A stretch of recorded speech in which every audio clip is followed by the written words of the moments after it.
And tonight on PM Express, a conversation about the country's surging COVID-19 cases. Last night, the president addressed the nation for the 23rd time and announced some restrictions. Tonight, we're going to be assessing those restrictions and also do a reality check.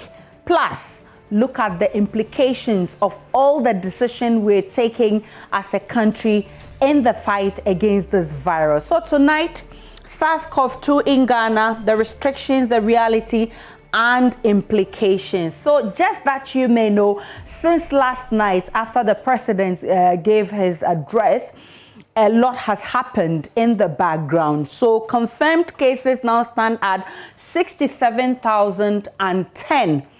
Active cases, 5,358. Recoveries discharged, 61,223. Deaths now stand at 416. As at last night, when the president was addressing the nation, it was at 405. It's increased to 416. New cases now stand at 794. And let's look at the gender distribution. Male stand at 58%, and the female infections stand at 42%. Now, there's also a regional distribution of COVID-19 cases, and you remember the president talked about it because every region, all the 16 regions now have the cases. In Greater Accra, we have 39,198 confirmed cases, 3,011 is active. In the Ashanti region, that's closely following Greater Accra, 12,347 cases, 889 active cases. Western region, 3,538 with 352 active cases. Eastern region, 2,871 with 163 active cases. Central region, 2,321 with 121 active cases. Volta region, 963 confirmed cases with 159 active cases. Bono East region, 814 cases with 20 active cases. And Western North has 711 with 26 active cases. Upper East has 706 confirmed cases with 55 active cases. Northern region, 682 with 73 active cases. Bono region has 657 with 14 active cases. Ahafo region has 548 with 10 active cases. Oti region, 246 with 2 active cases.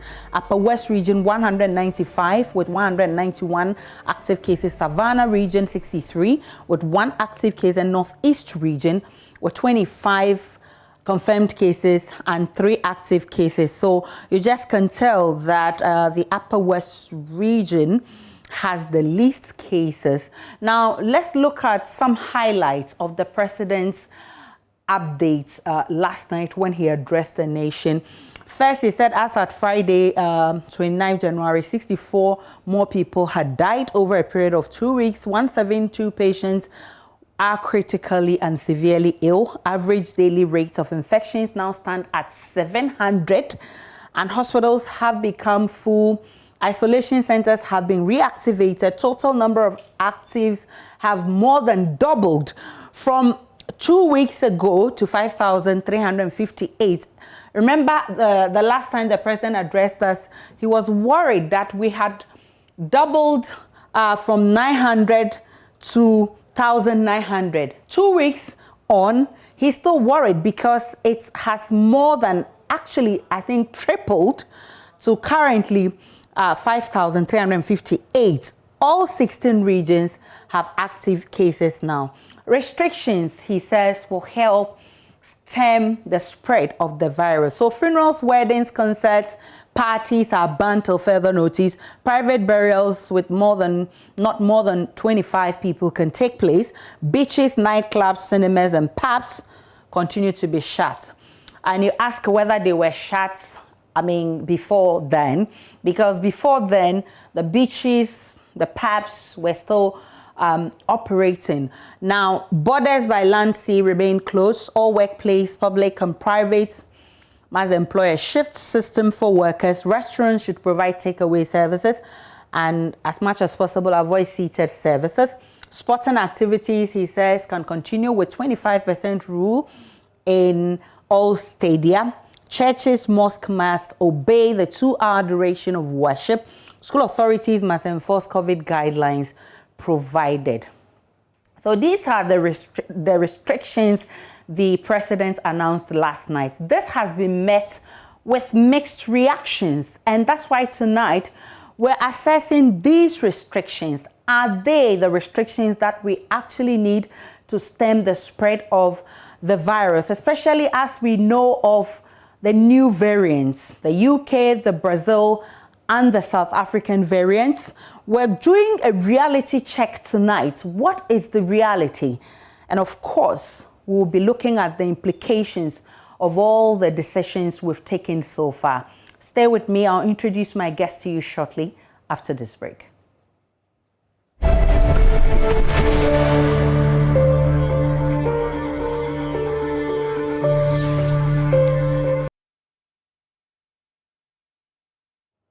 Welcome back to PM Express. My guest tonight, Dr. Titus Bayo. He's the Deputy General Secretary, Ghana Health Service. Doc, thanks for your time. Dr. Michael Owusu is a clinical microbiologist and lecturer, the Department of Medical Diagnostics, KNUST, and researcher at KCCR. Dr. Owusu, I'm grateful that you joined.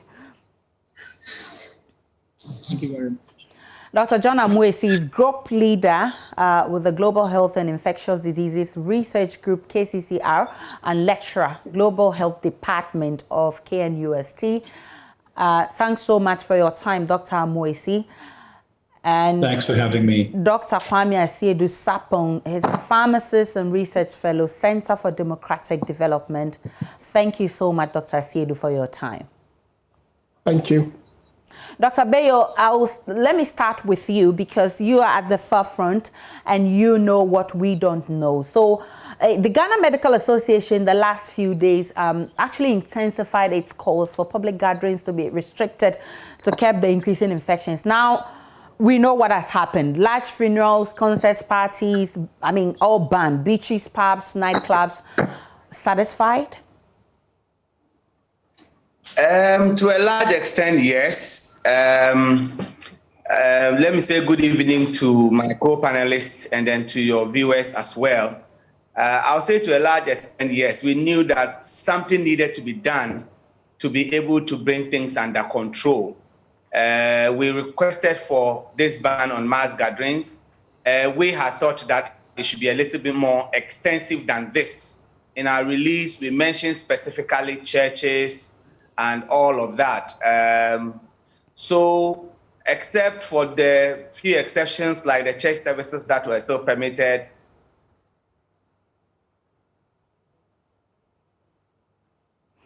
Okay, so I think the worship center that yes. Go ahead, Dr. Bayo. Yes, so I'm saying to a large extent, I think it's been most of what we requested for has been heeded to. Okay, so but of course, and I'm happy you mentioned the bit about the church. We had wanted something more, but now they're okay with what we're putting for. Okay, so I'm happy that you talked about the churches because if we're dealing with large gatherings, then it must be part of the large gatherings. But also, we're told that schools must be in session.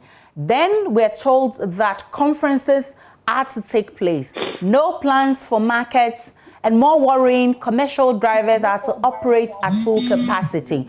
How does this slow or fasten our achievements with the restrictions we have for now?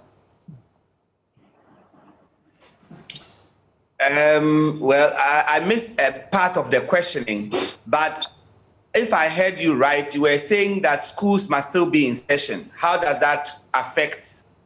Okay, so I can quickly go over it. The fact that schools must be in session, even with, the higher rates of infection, and I'm happy you already mentioned the churches bit. And then again, we're talking about markets. There was no plan, to regulate the markets. And then more worrying, commercial drivers are also to operate, at full capacity. And I'm asking, how does this slow or fasten our achievements with the restriction we have for now? Well, I think we had called for something more extensive because we thought that is what would help slow things for us to bring the curve down a bit. Now, if you look at the issue of the schools still being in session, I think there were calls by some people. Kwame is here. He made that call as well, that for the schools, we needed to have random sampling of the schools for us to know exactly what is happening. At our last meeting, when we had feedback from across the regions, yes, there are some reported cases in schools, but the question is, how extensive is this? And whether they are doing random sampling in the schools and testing for us to know what the extent of spread in the schools is, we do not know. That is one issue there. So it's difficult for someone to make a statement specifically about the schools. Markets, we ask that markets should be restricted because there is evidence that there is spread in the market. Unfortunately, that was not done. I'm not sure what the exact reasons are, but maybe mainly economic. And then the churches were asked to, when you listen to the president's own speech, he says in air-conditioned rooms and closed places is where the spread is likely to occur. You will know that most of our big churches are in enclosed rooms. They are trying their best to obey all the protocols and use their masks and all of that. Question is there evidence that what the efforts they are putting in is stopping the spread? We need data to speak to this. So I would say that, yes, those areas are still a bit troubling. We wish that the ban was more extensive, but we think that what has been made can give us some gains. What would have been ideal for you as Ghana Medical Association? I think our ideal was specified in our statement. In our statement, we said churches, we said all forms of mass gatherings, and we asked for market restrictions. We didn't want markets to close completely, but to be decongested, so that if the markets were supposed to run in shifts, alternative shops open, and people know the timing that markets will open, that they can go in and shop in batches and come out, that would have been more ideal for us. And then the transport restrictions as well as was before. But unfortunately, again, that didn't come true. Let me bring in Dr. Amuesi here. I understand that these decisions are usually taken based on science. And of course, there's also economic factors that are usually taken into consideration. And indeed, the last time I spoke with you, Dr. Amuesi, you agreed that we needed to break a leg, as you put it, which we can fix later, because we don't have what it takes to bring back lives, but the economy we can. With the restrictions announced yesterday, we see that some gatherings have been banned whilst others are to be in place. A bit more like the president not wanting to step on toes, if you like. Were your expectations met? No, thanks, Asha, and good evening to you and to my fellow panelists and to all those listening. I think these are really important questions that you ask, and if you want a direct answer regarding whether my expectations were met or not, I would say maybe 60 to 70% met, if I can put a figure to it, and I'll explain in just a bit. Now, the initial concern was whether there was a need to go for a total lockdown versus these restrictions that were mentioned. Now, we take them one after the other and analyze them. You'd realize that they all make sense scientifically. Where the information was lacking is very much in line with what Dr. Bayo talked about, which is we're expecting a bit more on restrictions around the transportation sector, especially, and these were largely absent. And I believe I caused for concern, and also around the markets. Now, I can speak specifically to the issue about the schools, and I'm sure Kwame may bear me out.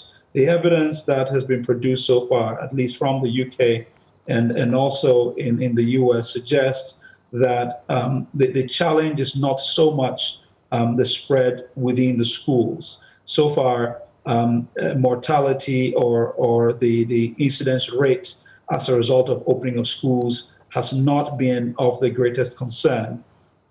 You can look at this also right here in Ghana. When we opened up schools for the final year students, we did not see any significant change in our numbers, and certainly no significant change in the mortality.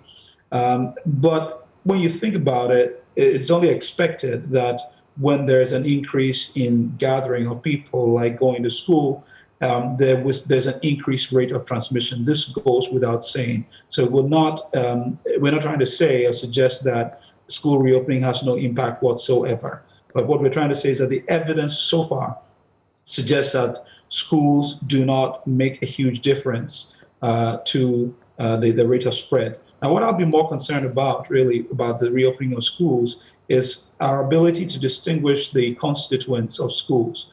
It is the students, and then it is the faculty or the teachers.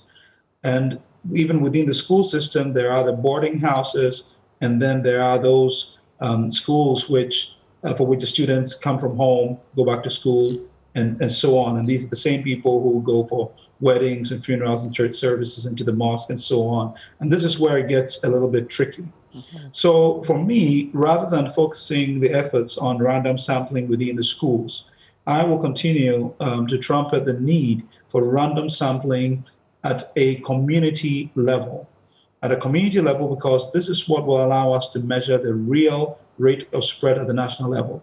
If you measure the rate of spread at the school level, it does not provide significant information for decision making, because these are the same people who then move back home and then infect their parents, their grandparents, and other people whom they meet. So the real thing you want to measure is the rate of spread within our community. So, Dr. Mwesi, clarify this quickly for me. Clarify this quickly for me, that we do a community random sampling while the children still go to school.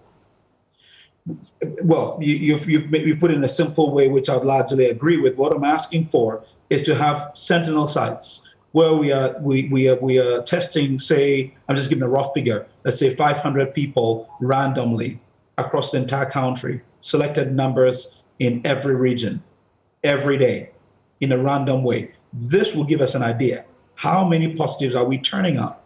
And then we can measure our rate of spread. And then we can tell, when we open school, did this change? When we restricted gatherings, did this change? Until we are doing this, it's really, really difficult for us to measure the impact of our interventions. It quite surprises me that to date, we have not set up this routine, regular, systematic approach. So we can ramp up testing all we want. It will be a function of how many symptomatic people are turning up at hospitals, how many concerned people are opting to be tested. And that doesn't give you a fine measure. Of course, the ultimate measure is hospitalization rates and death rates. But that's not what you really want. What you want to do is to stop them getting hospitalized, stop them dying. And we need to get down to the basics of measuring our rate of spread and allowing that to help us measure the impact of the interventions that we've put in place. I think I'll stop there for now. Now, Dr. Michael Owusu, I'm happy that Dr. Mwesi made the fact, or he just laid bare that, experiences from elsewhere show that, the spread wasn't much with school children, but the problem has been the fact that they will be going home and coming back to school the following day. And these adults who have been banned from going to funerals, parties, if we think we cannot trust them to be responsible enough, they are the same people who are parents to these children.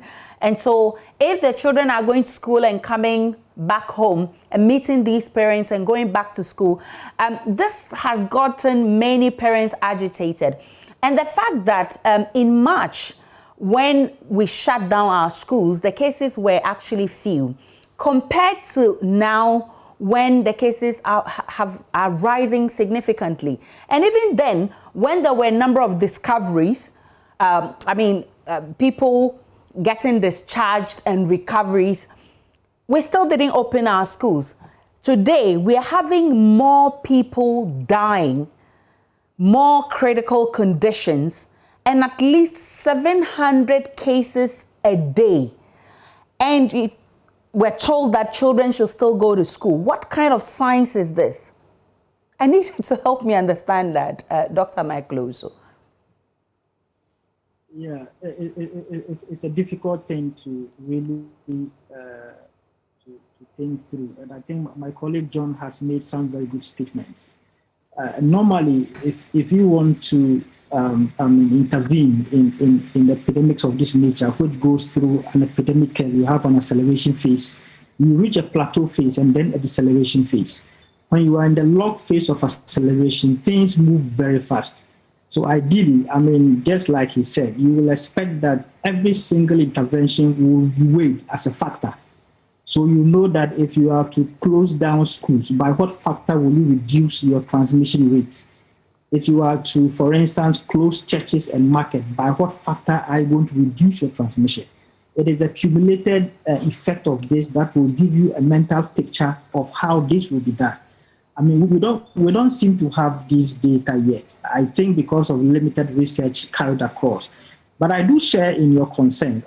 For those of us doing virology, if you look at the data being churned out, it looks like with this new second wave, most people seem to have high load of the viruses, and especially in young children.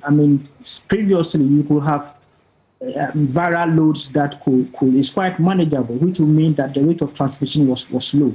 But in these cases, we are getting new coming in, even for children of 5 years, 12 years. If you have such high loads coming out from them, they may not be sick. But you and I know that, well, they will come back home. If they come back home, you cannot put on masks 24/7. It means that some way, somehow, these children may serve as carriers for adults who may have some underlying conditions. We know that in schools, we don't expect to have a high rate of transmission resulting in sickness and death, perhaps because they are young, and young children, some way, somehow, have some level of protection. But how are we sure, Dr. Michael Owusu? We don't know how these new variants mutate yet. At least we've seen that it's killing more people than the original variant we had in Ghana. How do we know, this yet? It's research, and in our unit, for instance, we are gradually getting access to some reagents that will enable us to be able to do targeted mutations, identification for all the 8 types happening in the spike region, and see whether this relates to severe disease or death. Compare this to the old mutations, then we can have some good empirical data to clearly show. But for some of these, you don't even need data elsewhere. It is evidential enough. If a virus can cause high rate of transmission, and previously you could have about 32% of people falling sick, the more people are infected, the greater the number of people who get sick. And the more people get sick, the higher the death. You can do the correlation. We only will ask for this empirical data to back what we think will happen. But I think that is a reality of what is happening. For what Titus said, I would have wished myself that something more is done, especially looking at the transport networks, which for me, okay, it's a vehicle for movement of people. These children, even when they have to go out, they have to go through transportation. They have to sit with colleagues. And you bear with me, the mates and other people can't carry themselves through. So there is a lot that I think we still have to look at. But saying this, we also have to understand that you need to weigh a lot of factors when you have to impose some of these restrictions, and do it from a phase point of view. I think that what the president will want to do or is trying to do is to put in the first measure to see whether this will have impact on significant reduction in our new cases and active case count. I think that if you look at 2 weeks ago, you have 200, which has increased to 700. You have 1,300 active cases that have increased to 5,000. If things are to follow through the natural log drive of this virus, then you are likely to have about 1,400 new cases in the next 2 weeks. And we have about 10,000 active cases in the next 2 weeks. If this happens, then of course, it will tell you that these interventions may not be working, in which case you may have to trigger the second level of intervention, which may include closure of schools, perhaps churches and other large gatherings. These are difficult. If you want to do this because of economic activities and well-being of people, and a freezing and things going on, it has its own negative impact. But the point is that if this will ease pressure at our health facilities, enable doctors to have a breathing space, those of us who are testing to also have a breathing space, because the more the cases increase, the higher the pressure on those testing, the higher the pressure on the health workforce, the more people get sick. And as more people get sick, some more people become infected. So don't be surprised that in a couple of days and weeks, you go to a health facility and the health human workforce is reduced by about half.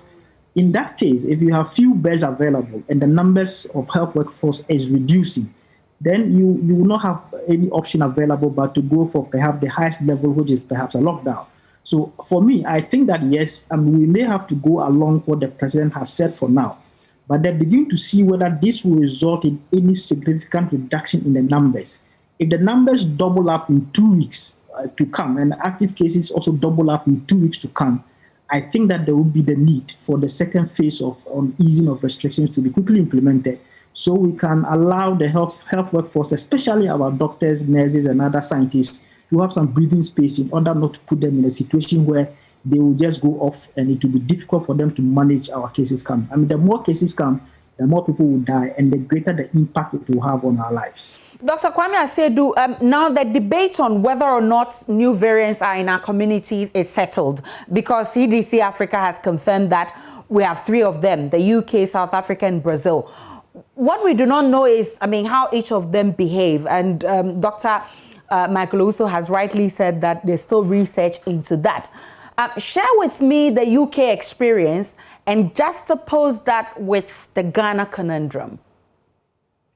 Well, thanks. The UK experience, you need to go back a bit, because if you look at the UK experience, you need to look at the strategy with which the UK actually came into this pandemic. Initially, when it came, their whole idea was to get herd immunity one way or the other, whether it was wild herd immunity or it was by immunization. So they had a 2-pronged plan. Let the virus run its race because they needed a latent phase of infection so they could do their clinical trials and all that and then get their vaccine, while they felt that some people would get immunity by exposure.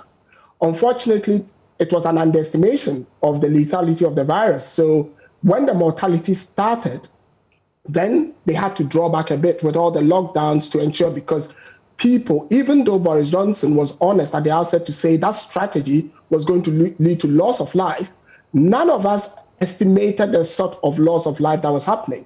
Because when the chief scientific officer, Patrick Vallance, was asked, what sort of loss of life were we looking at? He said, if we had 20,000 deaths, we would have come off likely. A lot of us didn't hear that. He said 20,000 was the minimum. We heard it as the maximum. But if you go back and you play the clip, he said if we have 20,000 deaths, we would have come off likely. So when the deaths started and we started getting the deaths around 1,000 a day and other things, the, management changed slightly to say, actually, wild herd immunity wasn't an option. At that time, even they didn't know how long the wild herd immunity lasted for. Today, we know it lasts for about 5 months, give or take 3 to 8 months, but mean 5 months. So they rolled that back. And by default, that also slowed down the, development of vaccines, because the latent infections in the UK went down. So in the latter stages, they had to do some of the trials in South Africa and Brazil because there was a lot of infections going on. Correct. So when it went down that way, a virus mutates the more it can spread, because the more it moves from person to person, the more it copies itself wrongly. And the more it copies itself wrongly, the more you see mutations. And the more it copies itself wrongly and further away from the original, then the mutations even become more. You must bear in mind that the virus does this for only one reason: to become the predominant virus and to survive.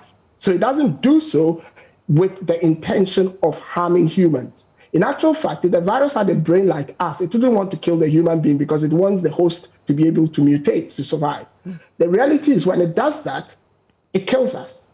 So now we've got these variants, all of which have happened in different areas where there has been explosive spread of the virus. So you have the South African one because there was massive spread. You have the Brazilian one, there was massive spread, and you've got the Kent one, which is the UK one, there was massive spread.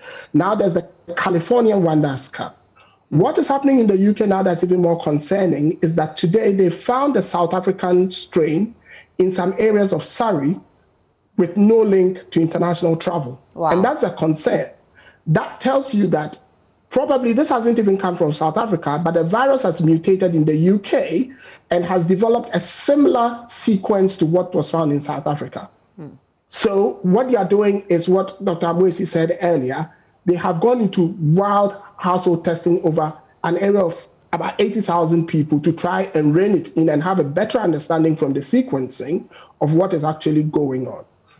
The good thing for the UK is, while that was going on, because they had a two-pronged attack, wild herd immunity as against acquired herd immunity through immunization, they invested a lot in vaccine research and technology. Okay. So you'd realize that what, unknowing to the world, while everyone was going on and trying to lock down and other things, they spent over £1 billion investing.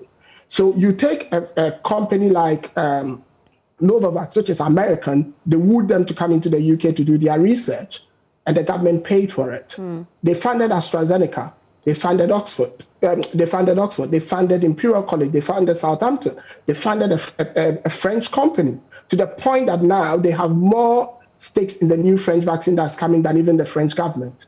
Okay. So suddenly, we have an overflow. I mean, a country which has 67 million people has committed vaccine doses, over 1 billion, doses, with, I mean, a supply chain going up now up to about 2025. Okay. So now they've gotten to the point where they've been able to say they are closing the border because they don't need any new infections, massive immunization to get the artificial herd immunity, so that even if the new variants come in, they do not have enough room to spread and mutate. So that is the whole story of the UK. Short term, it went wrong because of the mortalities. By long term, they have got it spot on because now they've closed the borders, they cannot get internal transfer, and there is a mechanism. Today, for example, 900,000 people in the UK were vaccinated. Okay. That is a huge number, and by the 15th of February, they are aiming that 17 million should have been vaccinated, and by the 30th, by the 28th of February, 30 million should be vaccinated. If that happens, based on the data that's coming out of Israel, where they've gone past the 50% of their population vaccinated, and hospitalization has dropped by 33%, and also new infections has dropped by 45%. The UK would be in a very sound place. But for now, you can see semblance because the cases are dropping and all that. Can you say the same for Ghana as to how we're managing our situation? And that is what I'm saying, that if you then transcend that to Ghana, Ghana started from the opposite end of the UK because we were not prepared as a country for any deaths at the outset. So there was a lockdown, there was the closing of the borders and all that, so that, strains wouldn't come in. But we didn't have a strategy for induced herd immunity because we don't have a viable research into vaccines and all that going on. So that wasn't an option. So if you look at our strategy, it was based on containment until such time that vaccines came upstream, and hopefully we could get hold of some of them and immunize. And that was what the president even alluded to in yesterday's address, where he said that the target is to immunize 20 million people, which is about 66% of the population. Considering that this virus, currently the reproductive number is 3, which means that to get herd immunity, you need about 75%. That is close enough. Okay. So that is the idea. The question now is, would we be able to get enough vaccines to actually achieve that level of immunization? But did we let our guard down at some point? Yes, we did. I mean, you cannot run away from the fact that we did, because when you're doing a containment strategy, and you also know that a virus only mutates when you give it an opportunity to move from person to person, if people stop complying with the factors that allow you to contain, that is the social distancing, hand washing, wearing of face masks, avoidance of crowds and stuff like that, and unnecessary movement of people, what happens is that you then, because you control it initially to a baseline, you then gradually get a virus start replicating. So initially, if you don't do what Dr. Amoesi was suggesting, where you're doing random testing, you get the first generation. and then you get the second generation, and then you get the third generation. By the time you get to about the fifth, sixth generation, you've got wide community spread that you don't even know the extent of spread, because you have to look at it. I'll do it as a quick exponential. You start from an index case of 1. If the reproductive number is 3, it infects 3. The 3 each would infect 3, so you get 27. The 27 each would infect 3, you get 81. 81 each would infect 3, you get 243. So if you get to like the 7th, 8th exponent, and you've got that number of generations in your community, and 85% of them are asymptomatic, and your testing as well is identifying only the symptomatic patients, then you've let your guard down big time, because the 85% is going to come back and bite you. And when they come, they're going to attack your health system, because if you have 15% of 100 is 15, 15% of 1,000 is 150, 15% of 10,000 is 1,500. So when you get to the 1,500 and your health system has fixed assets, ICU beds, isolation beds, ventilators, then you are stuck. And that is where we let ourselves down. And I believe that is where we are now. Now, that's the reality. The bit about schools, though, and I'm bringing in Dr. Bayo here. The Ghana Health Service Director says for the 2 weeks that the kids have been in school, there hasn't been much cases for the country to be alarmed. And the fact remains, we are not doing random testing like Dr. Amuisi suggested. And I'm not sure we have a full picture of what is happening across the country. At the Komfo Teaching Hospital, for instance, doctors confirmed some 9 children tested positive. We're not sure whether they brought it from school or wherever. But what are you seeing at your facilities with regards to the children? I mean, what is the situation? Hello, Dr. Bayo.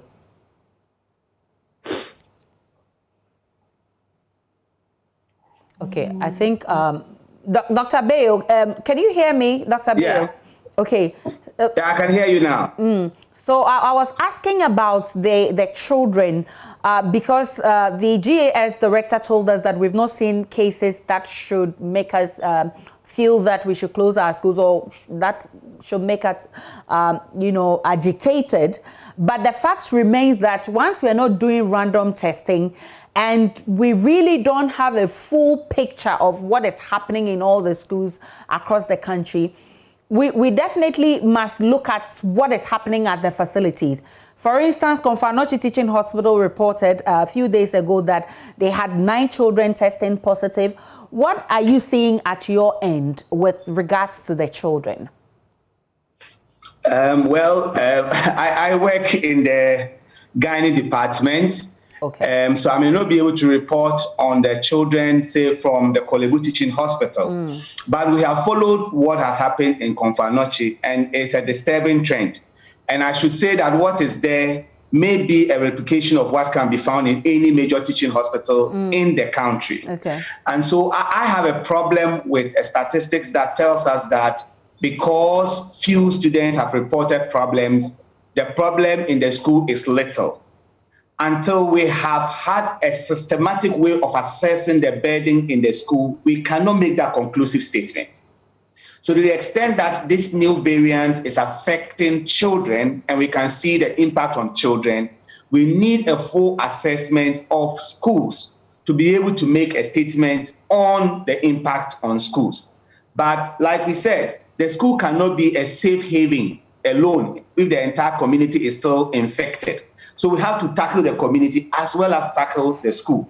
But we should not base our data on only what we have and say that because we haven't had a report, it means it's not there. If you really want to know whether there are issues in your schools, then you go search for it.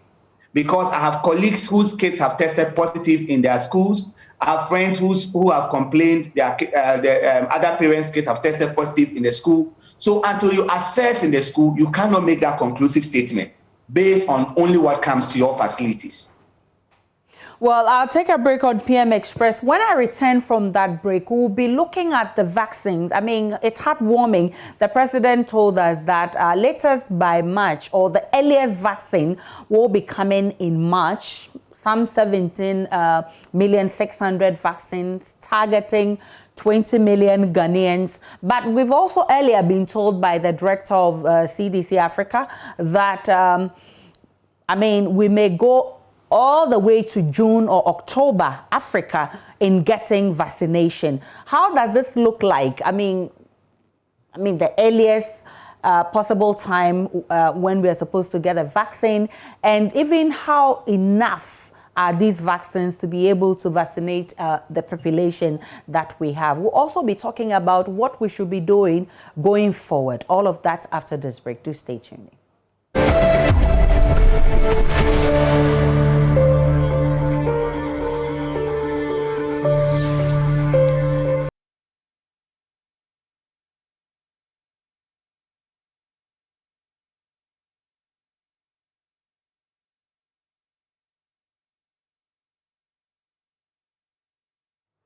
Welcome back to PM Express. We've been talking about Ghana's situation as far as COVID-19 is concerned. We're talking about increasing numbers of cases, restrictions put in place by government. How effective will they be? What are the implications of these decisions? And let me go back to you, Dr. John Amoisi. It's heartwarming that the president talks about 17,600,000 vaccines to be in Ghana in less than 2 months.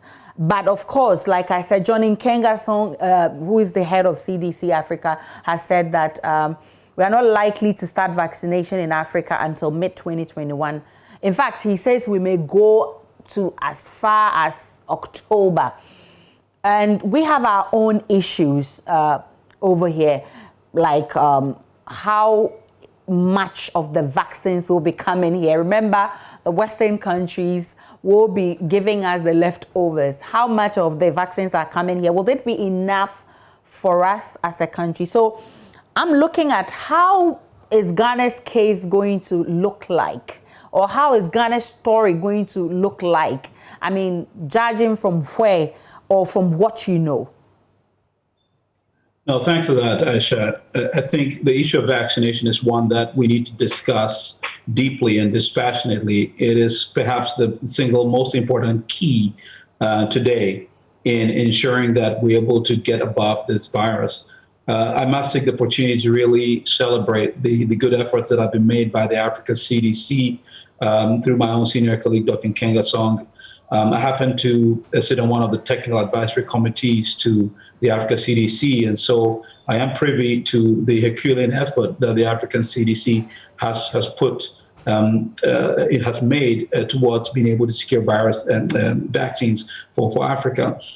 I want to speak to something that Kwame also made mention of with regard to the UK strategy for vaccination, how now they are significantly ahead of the curve, perhaps ahead of every other country in the world, certainly far ahead of the other former European counterparts. Ghana should do the same in Africa. We need to move and move very fast. From what I know, we are trying to do this. We're expecting the first doses of vaccines in the country as early as March.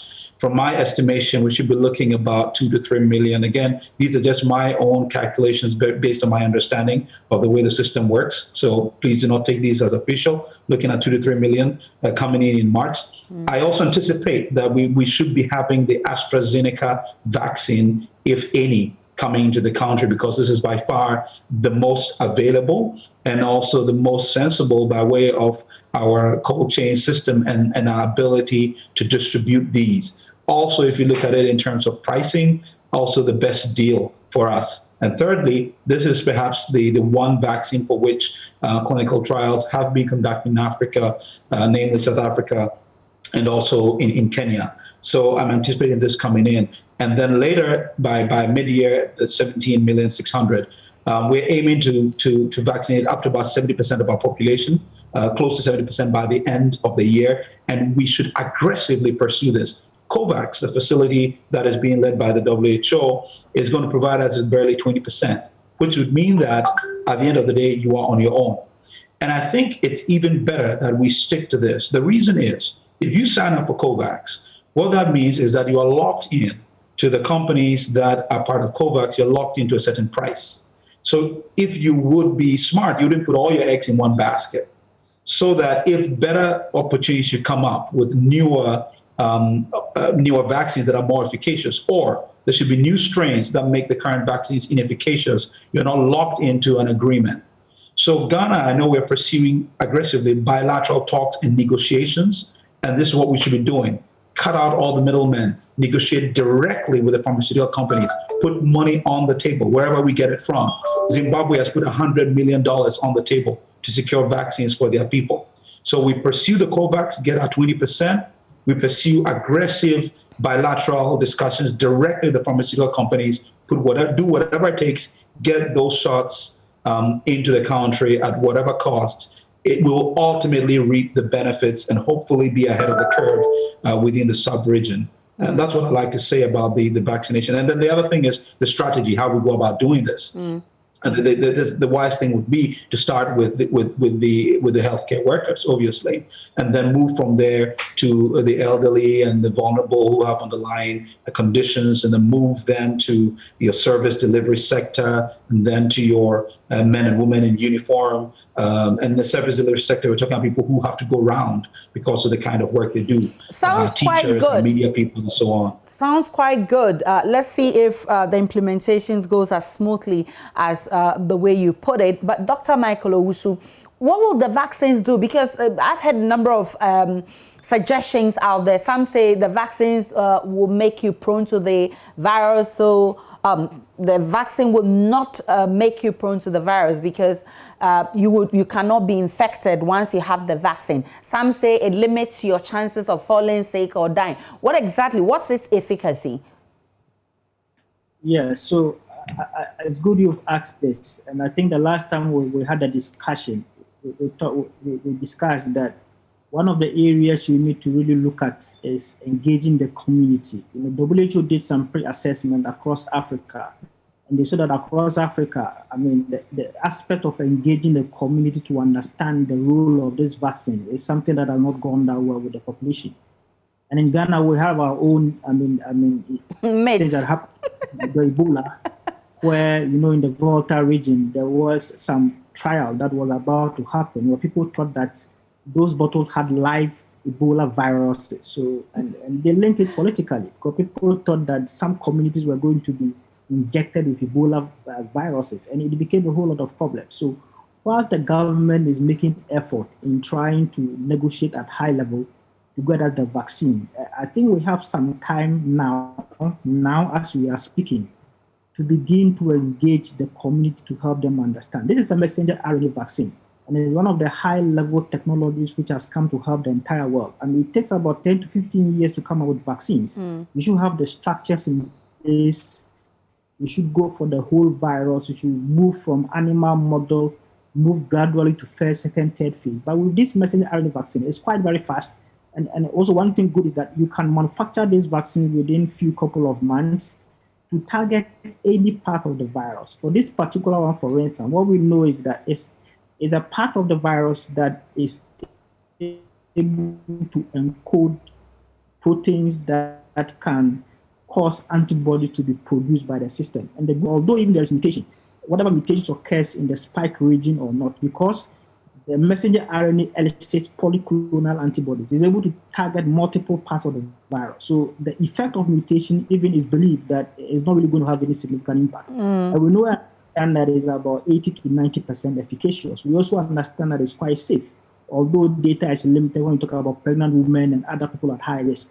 So the news out there is very good. And in Ghana, we are not naive to vaccines. Hepatitis B, many people have taken these vaccines. If you look at newborns and Rotavirus vaccines and pneumovax vaccine, they come in every day, and we do take them every day. But once the thing becomes a pandemic, then you have to deal with these kind of emotives, and people prepare videos that they circulate around, and people try to even say that the messenger RNA can integrate in the host genome and cause people to produce crocodile babies and all that. You may see this as a fun, but then because of how people can be so sometimes mischief with this, the anti-vaccine sentiment, it brings out to this that if you don't deal with the issues and you bring the vaccine forth to the public, people may cook these stories, and it will become difficult for all of us to deal with. So you're suggesting that we start educating people on the vaccine even before it arrives? Community engagement is very important in the language that ordinary people will understand. So they get a buy, both from political device, from political level, social, through NGOs, through chiefs, and through all sub-chiefs at all levels. So people should know that it is something that is going to help us as a people so that we don't experience a backlash. And like I said, Ebola taught us a whole lot of lessons. We don't have to wait for COVID to also teach us another lesson that would be difficult for us to deal with. And I think I agree with that point. I agree with that point, Dr. Michael Owusu, because I mean, I hear even highly educated people, the things they say about vaccines and what have you is actually mind-blowing. But Dr. Asiedu, what strategies should we adapt going forward? Yeah, just to add this. Okay, quick one. Even for the health workers, it's the core group that needs to be targeted to help with education.